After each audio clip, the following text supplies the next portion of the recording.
Hey guys, meron tayong Rush Trio, no? Trio to, Project Bell, no? Project Bell to. Puro Mystic. Ano bang parents na ito? Ito, Mystic Cinnamon Crystal. Ito, hindi ko alam ang pangalan na ito eh.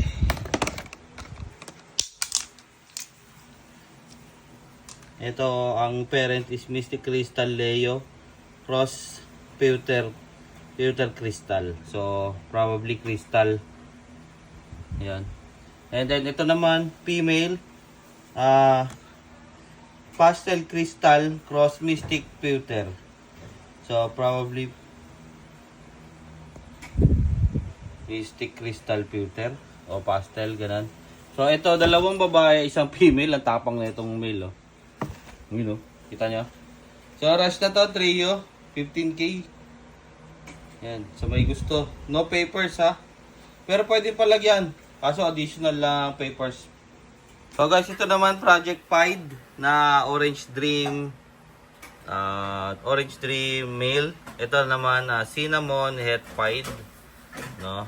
Ayan. So, 4 pair na rin siya. Rush sale na rin. Pero pagka-package, mas makakamura lahat ng ball python ko papakita ko. So, for sale tayo. Bawas tayo alaga kasi hindi na matutukan. So, yun.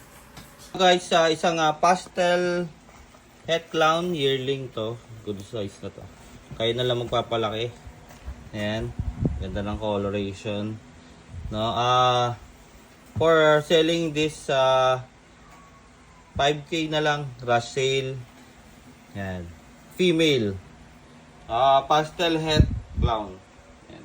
Ito guys, ito yung super pastel pinstripe het clown na nabili ko kay Sir Marco, no? Yan. Kumain na siya. Yan, nagpoop na nga siya. Kaso maliit lang yung pinakain ko muna. So, nag-shed na rin siya. Nawala yung sugat dito. So, yan, medyo stress pa kasi.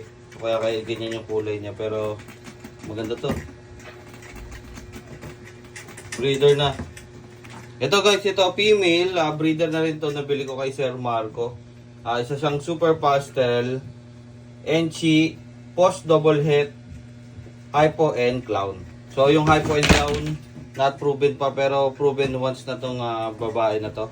Napakalaki na. Hindi nag-take sa akin, hindi ko alam bakit. So, hindi yata ako good sa snake. So, I'm letting